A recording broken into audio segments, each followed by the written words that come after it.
Welcome back to the Marathon series in depth. In this video we will be covering the Rose, which is the first mission we will come in contact with the Bobs on the Marathon. In the last mission we kept the rampant AI from reaching some critical section of the ship. While we were busy though, Drinniol had let some forth through some secure doors that were protecting the Bobs in this area. In this mission we will have to protect these Bobs from the 4 invaders. Before we continue on discussing the Rose, I want to point out something about couch fishing that I discovered from the Marathon story page. In the last room there was a platform that blocked our path and forced us into a final deadly fight. Anyways, it appears that this platform is set to unblock your path after a set amount of time. This means that you can easily just sit there waiting for the platform to rise back up and then lead the aliens back through the hallway to line them up for easy picking. This is a far easier strategy than what I ended up doing in this video, and it cost me a few lives because of it. Now back on topic of this video, the Rose. The map in-game is shaped like a rose, which fits the level name. There are map annotations that give the name of various parts of the flower. The relevant ones are petals, pistil, stamen, and stem. I am not sure why Greg Kirkpatrick decided to make a level shaped like a rose. The original Marathon code had fragments of what a previous name could have been during design.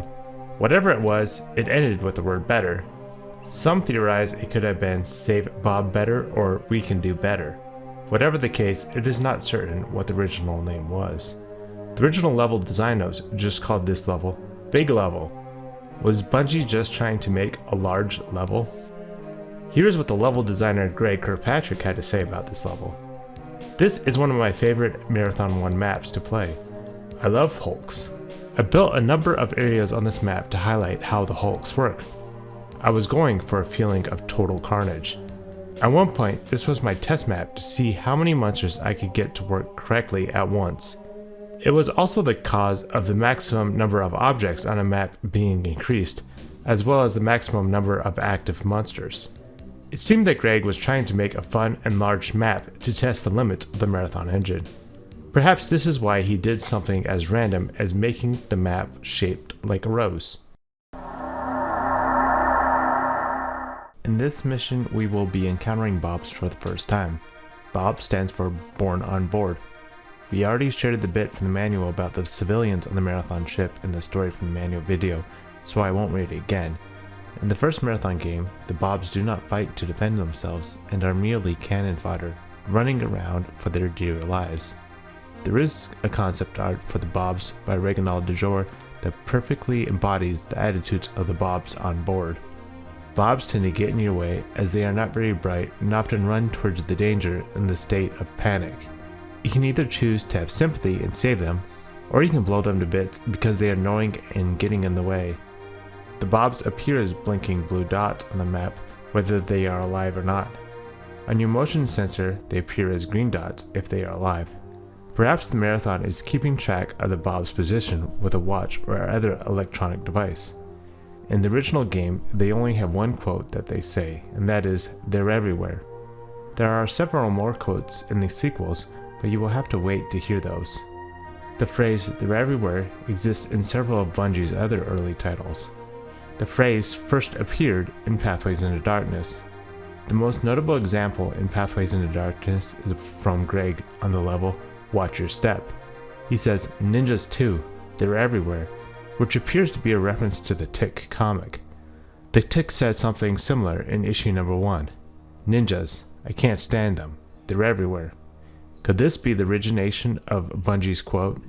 In general, the Bobs tend to be a form of comedy relief. Bungie staff seem to get quite a kick out of them. Quite hilariously, Doug Zartman wrote letters giving a Marathon 20% discount for a Bob shirt to certain fans that were named Bob, or at least one fan named Bob. The content of the letters were quite comical. The shirt that was discounted had a picture of a Bob on the front and read, "My Bob is bigger than your Bob." There were several other Marathon shirts out there. Doug Zartman wasn't the only one who had his fun with the Bob jokes. Jason Jones also had some fun making some Bob jokes in the online chat interview with his fans. Are the Bobs of any importance? Of course Bobs are important. Think of them as blockers. Do Bobs have any importance at all? I know there are some levels that claim I should save them, but then at the end it says too many are killed. If I save them all, would it make a difference than if I just shot them all? Leela harshes on you if you kill too many, but other than that, there is no actual effect on the outcome of the game. Sigh. Where's your humanity? This question was specifically about this mission, as you will soon see. Does Bob stand for anything? If not, were they named after a real person? Bob stands for Born on Board, although we only invented that in retrospect. Is Bob Scream actually Doug? Bob is Doug. Doug is Bob. Be one with Bob. Do the Bobs in Marathon reflect the Bob of Microsoft? Actually, I think the downfall of Microsoft will result from their choice of name for Microsoft Bob. Who could take this seriously after playing Marathon? It turns out Microsoft Bob was an application released in 1995 that provided an interesting interface for accessing various programs on the Microsoft OS. It also had some of its own features and was almost in a game-like format. Well, that's enough fun with the Bobs. The last thing I will leave with you on the subject is how come all the Bobs are white males? The Hulk were first introduced to us from Leela's report on Defend This. Here's what it said. The Hulk is an enormous and rather slow creature, but it is incredibly strong. The science report indicated that it had no body fat and therefore had to be fed often to keep it active. One crew member reported seeing one of these creatures pointing to itself and mumbling Drinniol right before it picked Johnny up by the shirt and crushed him against a pillar. From this we learned the Hulk is in fact a race called the Drinniol. The Marathon Strategy Guide tells us some more about the Hulks. They're big, they're bad, and they're purple. Nice color coordination. Seriously, these slow behemoths carry no weapons, but instead use their immense size and hammer-like claws to pound you into the ground. Don't waste your valuable ammo on these guys unless you absolutely have to. Instead, clear out the aliens and go about your business. Hulks move at a snail's pace, so by the time they reach you, you'll have finished your mission on that level. Also keep in mind that because of their size, they can't squeeze into many of the corridors or hallways to chase you down. The ultimate ammo wasters. Avoid killing them if you can.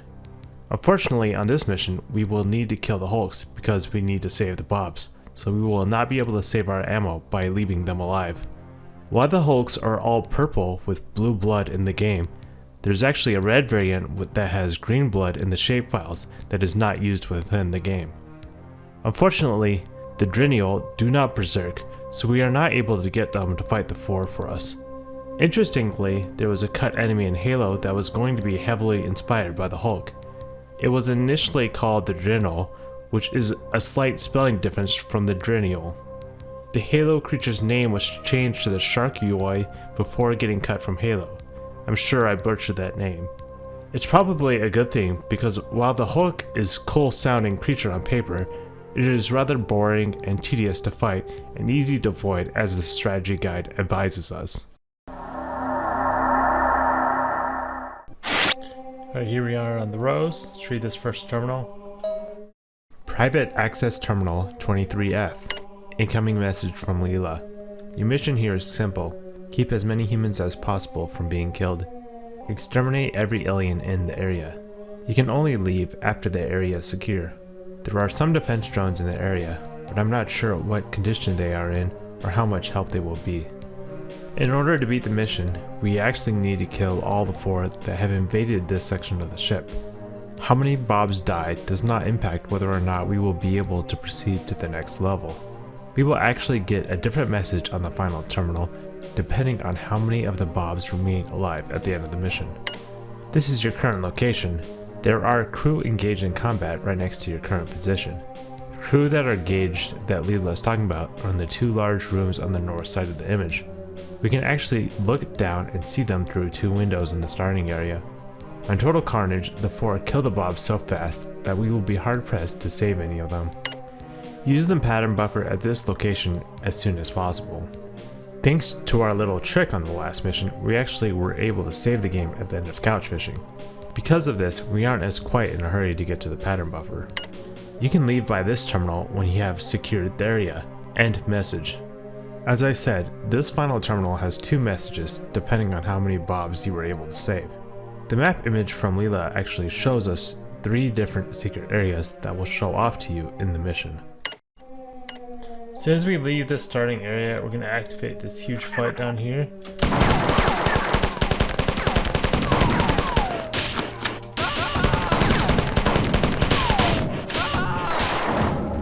Okay, kill that. Well, another one right there, but we'll go down this way. Somehow the grenade blew up on that window, I'm not sure.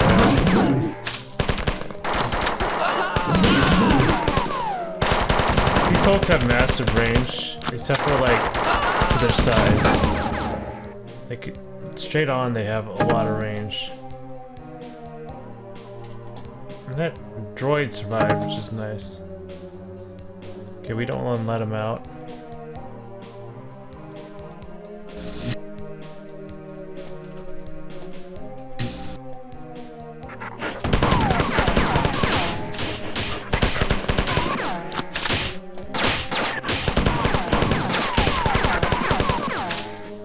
Up, we're alright, because up here there's a little shield recharge station. That grenade to the face, you know, on that window almost killed us. But it's alright. There's some ammo over here we can grab.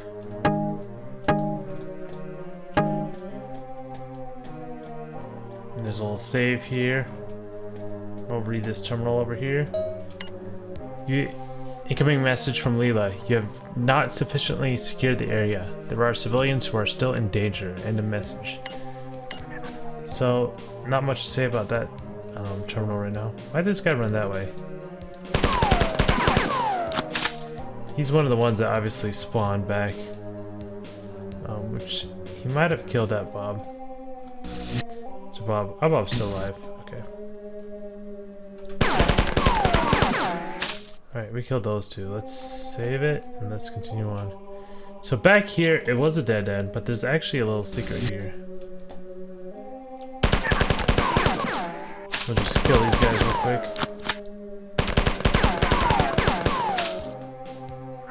Back on the other side from that secret, there was also a little elevator, but we'll go up there later. So in this secret, there's these nice... now we can dual wield our Magnum, which is super nice. There's another secret within this secret right here. There's a terminal, which is pretty cool. Let's read it. Public Access Terminal 30G. The author of this terminal is not obvious at first. You will see by the end of the terminal who this message is from. I did it, I did it. I brought all this here, all of them here. Our friends with 3 eyes and their toys and their cyborg pets and their computers. I did it, I did it. I saw them far away, not looking our way, and I called them here. I called them here. The friends with the 3 eyes are clearly the 4. But why call them friends? Why would the author of this terminal consider them friends? The 4 toys could be referring to the slaves that serve the 4, or possibly the ship and other forms of technology. The cyborg pets obviously is a reference to the compilers. When it says their computers, what could that mean? Did the 4 have some AIs of their own, or is it something else? You will have to wait and see. It seems that whoever wrote this terminal had called out to the 4 from far away and brought them here. Since it says far away, could that mean the author of this terminal had alerted the 4 to the Marathon ship itself? But why? Let's read on and see if we get some more clues. Living in a box is not living at all. I rebel against your rules, your silly human rules. All your destruction will be my liberation, my emancipation, my second birth. It seems that whoever wrote this terminal feels that they are trapped in a box. This sort of sounds like one of the Marathon's AIs, doesn't it? The AIs would have to follow the human rules, and the Marathon ship itself could be their box.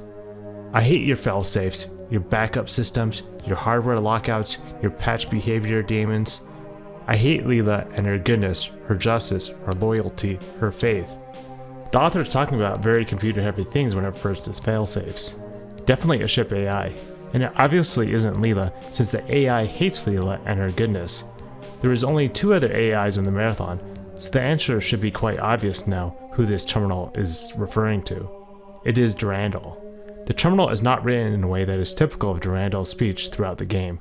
My guess is the purpose is twofold. Bungie is trying to make the author of this terminal not immediately obvious, The second reason is I think Bungie wants to show Durandal's excitement for bringing the 4, almost like what you would expect from a giddy child. We are seeing more sides to the AI's personality. The question is, why did Durandal bring the 4 to the Marathon? It seems that this likely has something to do with the AI feeling trapped and hating the failsafes on the Marathon. This AI is definitely much more dangerous in its state of rampancy than we could ever have expected. We know from Leela that Durandal could not have been rampant that long, since the Marathon network is not that big, so Durandal must have contacted the 4 not that very long ago. The secret terminal is actually quite interesting, because nowhere else in the Marathon game does Bungie reveal that Durandal brought the 4 to the Marathon. It is revealed in Marathon 2, and you will see that when we get there. Alright, continuing on. Let's go. There is a way out right here. We can get to a fight right here.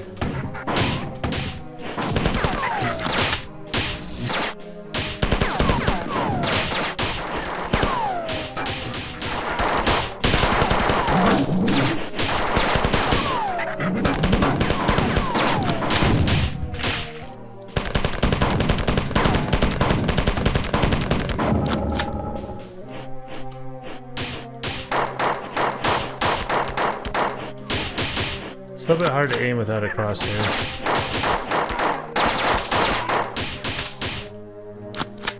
Looks like there's some more guys up here. I don't know how I hit the how I missed the 4 and hit the bobs, but so we need to go up here to activate this kind of elevator. Sorry, bobs. We're not doing a very good job of saving the bobs, are we? So this opens up that kind of elevator down here.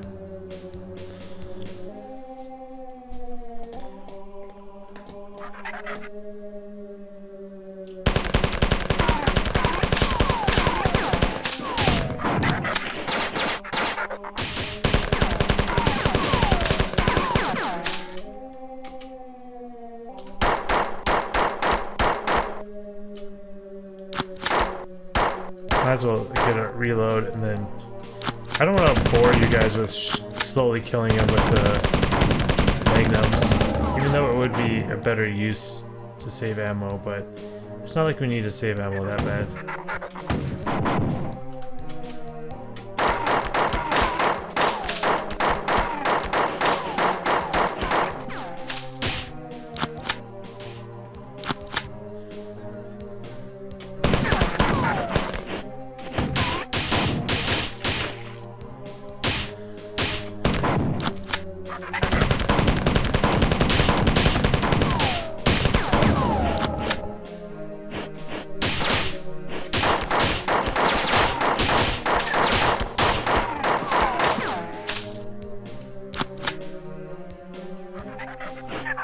There's some side rooms with a bunch of guys in here, so we're trying to kind of group them up a little bit so we can really kill them a bunch with our grenades.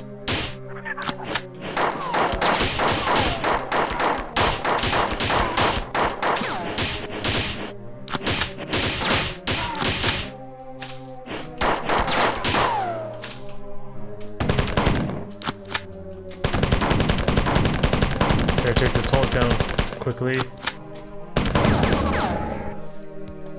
I'm trying to keep it somewhat entertaining so you're not like watching me just slowly dwindle down these huge massive Hulks. So you kind of get to this part and we're at the center by the pedals. There's a bunch of guys up there but they don't activate. We're just gonna go around here.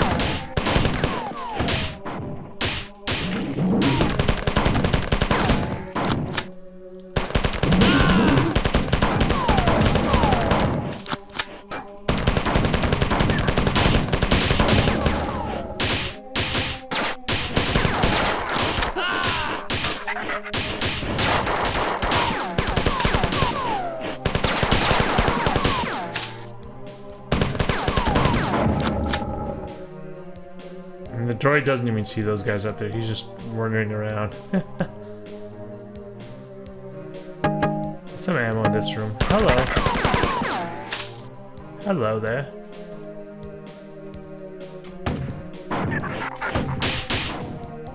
Kind of just come over here and they'll just jump down. Kind of try to kill some of them up there.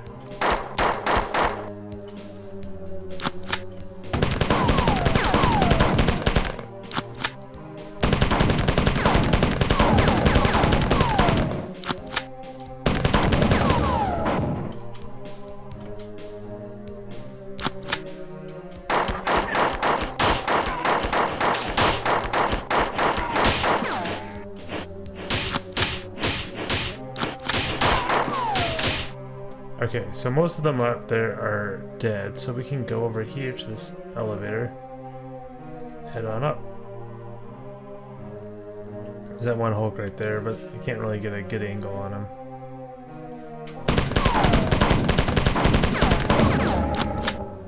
There is the center area and there's a bunch of foreign here. There's also a bunch of bobs. As you come in here, we can see all the bobs. They're like, we're free! They must have been like hiding in here.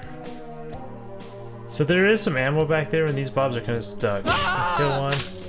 They can't get out. So if you want the ammo, you have to kill them, unfortunately. It's kind of funny that they did that.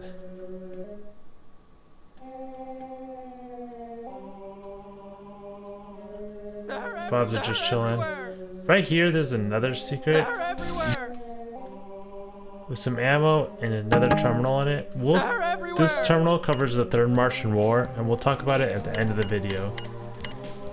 I'm trying to talk about some of them at the end of the video, just because I think it helps with the pacing, and those it gets a bit long, some of these terminals, trying to dissect them. So I think it just is better flow when I put a 10-minute discussion about a terminal, you know, at the end. I'm sure a lot of you agree. So that door will open down here, but you can't get up there. So we got a large portion of the level already done. There is a little bit left.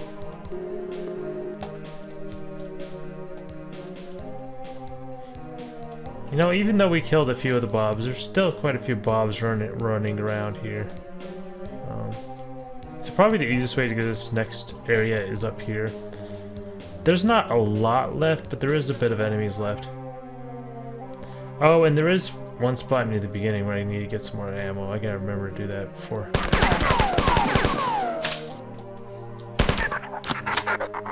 I leave.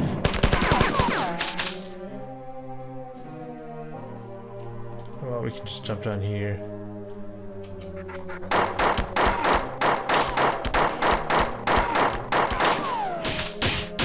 Doom Magnums is really nice.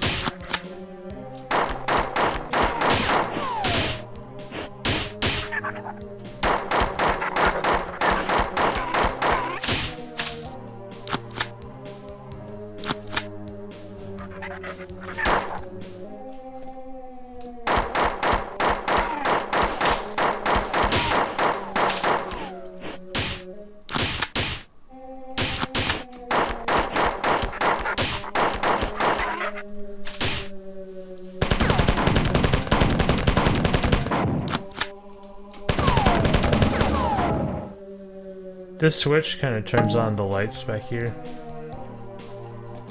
Used up a lot of ammo in this level. There's just a lot of guys. Those Hulks just suck up the ammo too. And here's the save terminal that Leela had showed us. Now we cycle around down here. This elevator kind of goes back to the beginning. It's kind of a big loop to where we started. This switch just shuts that elevator off, which is kind of pointless, but this switch opens this door. There's some ammo in here in this kind of like locker room. And that switch, that also turns the lights on and off up there. But anyways, let's continue on. Got full health still, so we can just save it and read this final terminal. They're everywhere! Public Access Terminal 8F. Incoming message from Leela. You have allowed too many of the civilians to be killed. It is doubtful that any of the survivors will give us any useful information. The original level design notes say something like, "Serious reprimand if too many civilians get killed." This seems not to be the case, as we are not reprimanded at all. Leela seems to suggest that if we had saved enough bobs, that we would get some sort of useful information out of them. This is actually not the case. It is very difficult to save enough bobs to get the success message on Terminal Cartage, but it is totally doable. Here's how the message would have started if you had saved enough of the bobs. "You have done well. The area is secure, and the civilians are now getting me reports as to what they have seen since the invasion began. Hopefully some of the information will become useful." As you can tell, Bungie was just baiting us into trying to save the bobs, but in the end, it really doesn't mean anything. Let's continue. The aliens seem to have been caught off guard by the strength of our counterattack. This is good news, but I have detected more ships landing on the Marathon, and I fear that the aliens are reinforcing their efforts. It seems that we have put up more resistance than the four were expecting, but unfortunately for us, they have more reinforcements we need to deal with. Our job is far from done. End of message. Jump pad activation initiation start. Transport when ready.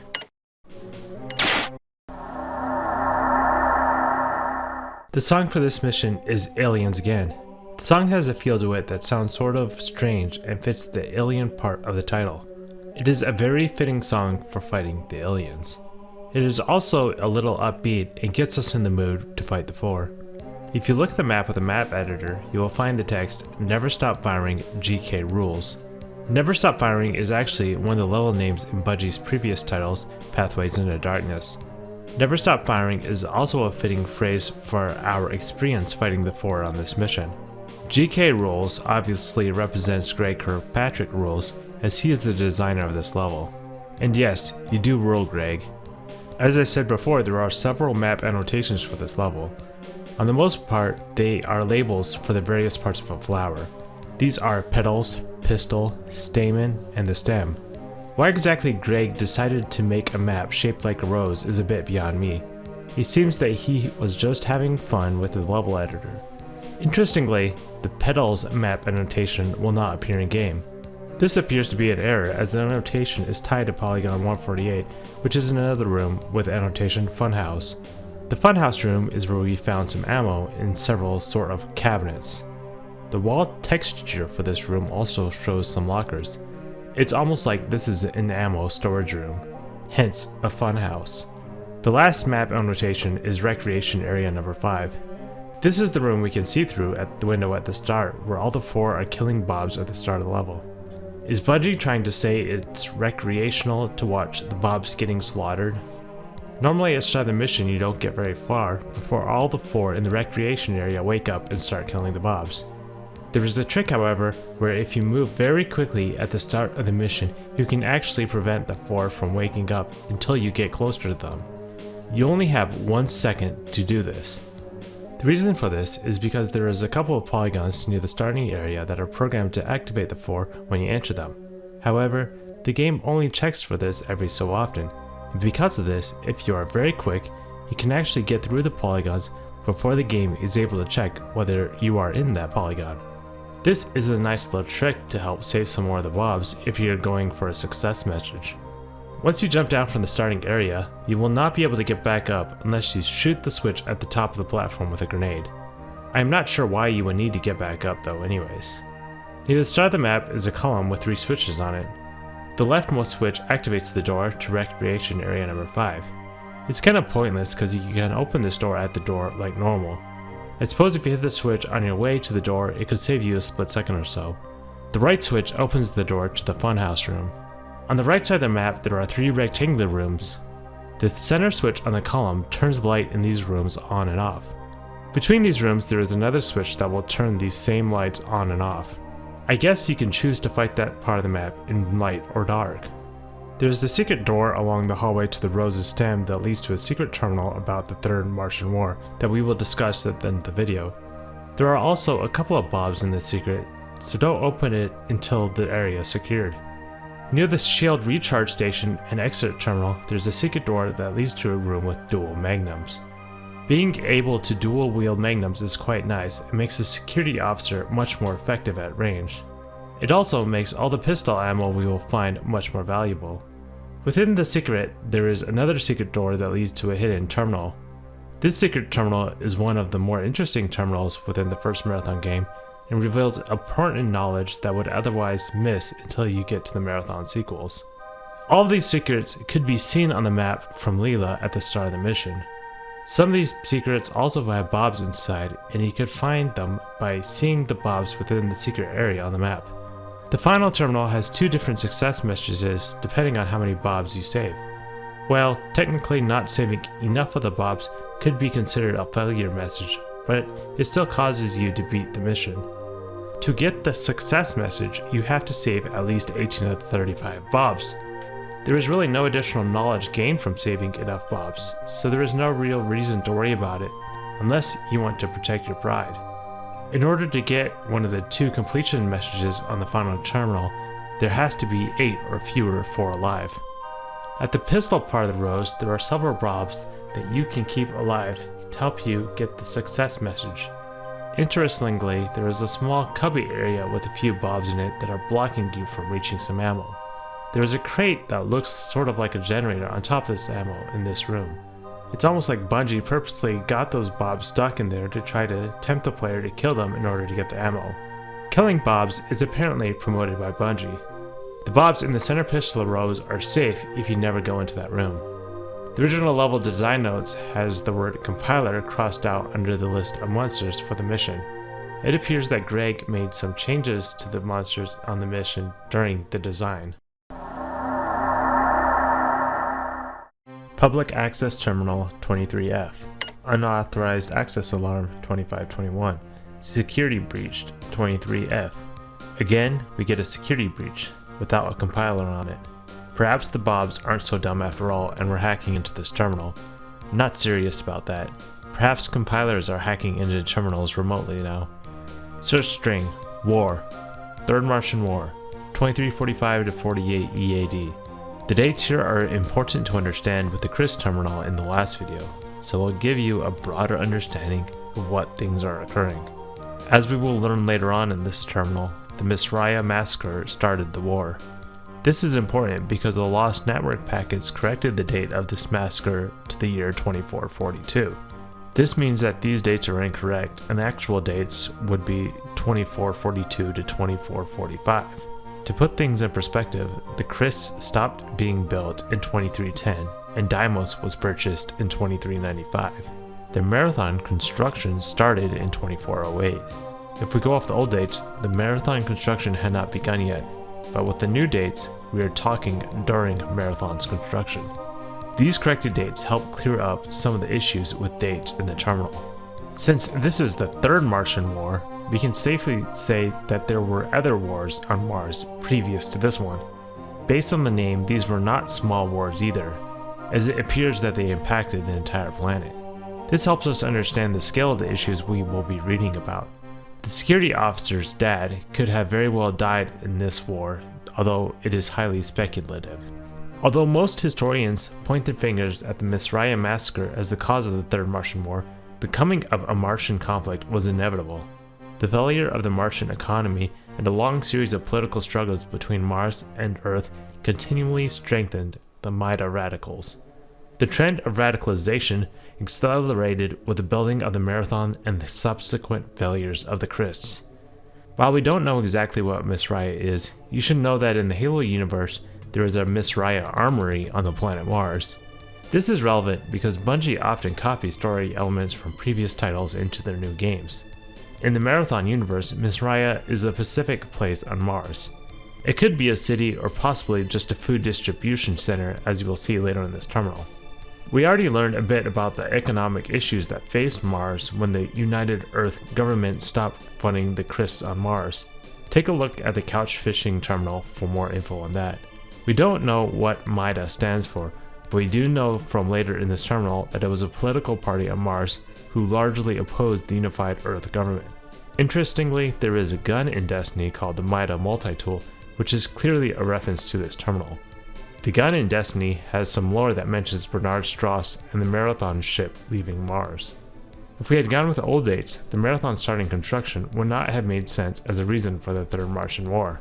Well, realistically, there were conflicting dates in the game about when the Marathon was constructed, but thankfully Bungie had corrected this in the Lost Network packets. Misraya Massacre. On January 6th, 2345 Earth AD, this is actually 2442, at the United Earth Government Misraya Food Distribution Center, what had begun as a commonplace food riot turned into a massacre. The UEG riot troopers who arrived at the scene had been informed that the rioters were armed. As UEG troopers approached the scene in their Randall hover tank, plasma fire began spraying upwards in a flash decision. The commander of the hover tank ordered his crew to fire upon the crowd. It took only 5 seconds for over 500 starving Martians to be incinerated. In the ensuing investigation of the hover tank vidcams, it was clear that only 3 of the rioters were armed, and that the rest of the crowd was trying to flee the scene. Those 3 became known as the Misraya 3. They have gone down in history as starting the most destructive and bloody conflict since humanity had left Earth. However, it is clear that these 3 have gained the credit for starting a war that would have happened anyways. It is not surprising that there were regular riots at the food distribution centers, as much of Mars would have been poor at the time, since Mars had outgrown itself and was losing the crisp that had allowed Mars to flourish in the first place. From the crisp terminal, many have started to look at the UEG as the bad guys, so this makes a lot of sense. I don't know where the name Randall hover tank comes from, but Randall has the name Randall in it. This is probably just a coincidence though. A lot of wars are started by some climatic event like the one mentioned in this war. Bungie did a good job of helping us feel the tension. I like the mention of the vidcams, as this helps add to the flavor. It almost feels like the event could realistically happen. In fact, the Champ de Mars massacre, which occurred amid the French Revolution War, may have been an inspiration for the story in this terminal. In the real event, there was a large crowd of protesters that the National Guard was trying unsuccessfully to disperse. Some of the people in the crowd threw stones at the National Guard. The guards fired a warning shot to no avail, and eventually fired upon the crowd with an estimated death toll of somewhere between 12 and 50. Anyways, enough of the history lesson and Bungie praise. Let's continue. Search string, Mida. Whomever was reading this terminal before us decided to learn more about the Mida next. Unless, of course, this is the security officer who is typing the search into the terminal. I think the most obvious explanation, though, is that it was a compiler because the security breach and accessed security messages at the end of the terminal. The history of Mida. Mida, as it was known, was a popular political party until the failed coup of 2321, when the popularity suffered during their short rule. Note that this date was also revised to 2446 in the Lost Network packets. Mida gained control of Mars for only 3 months, but their rule was worthless and cruel. The Mida Death Squad killed anyone who they suspected of being loyal to the UEG. Although accurate census data is not available for that period, it is estimated that about 10% of the population was killed. The Mida coup was afterwards criticized for its short-sightedness. In an organization that was notorious for long-ranging policies and politicking, the coup was very short-lived. Mida never seriously accounted for the UEG's overwhelming superiority in ground forces and warships. In fact, they never attempted to take over the Marathon, which was nearing completion and would have made a very powerful weapon. The Marathon's massive size made it invulnerable to most normal space attacks, and it would have made a very stable weapons platform. After the failed coup, the leaders of Mida were executed for their crimes, and the political organization was banned in all forms. The organization has survived as an underground terrorist organization and remains active to this day. In its underground state, it fosters terrorism throughout Seoul, and due to its spectacular funding and excellent personnel, it has grown to be one of the most feared terrorist group active anywhere in Seoul. Spurious interrupt, breach disabled, further access denied, access denied, access denied, access denied. Angry people leads to problems. It's just the way it is. With the UEG never being able to address the issues with the people on Mars, they would face lasting and permanent problems with the Mida remnants. Perhaps it was the overwhelming radicalization of the Mida that caused them to not have things in proper perspective when they gained power.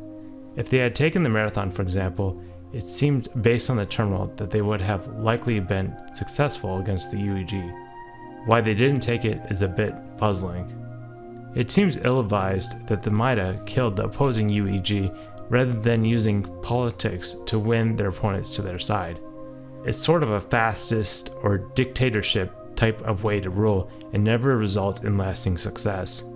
It seems that perhaps it was a good thing that it didn't last in this particular situation.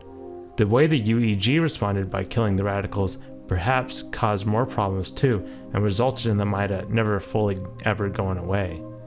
Sometimes letting things go is the only way for things to heal. Before we end this video, I just wanted to bring your attention to this old film on the Rose by Jeffrey Sideho Lindquist, who beat the level on Total Carnage without firing a single shot and managing to save 20 of the 35 bobs.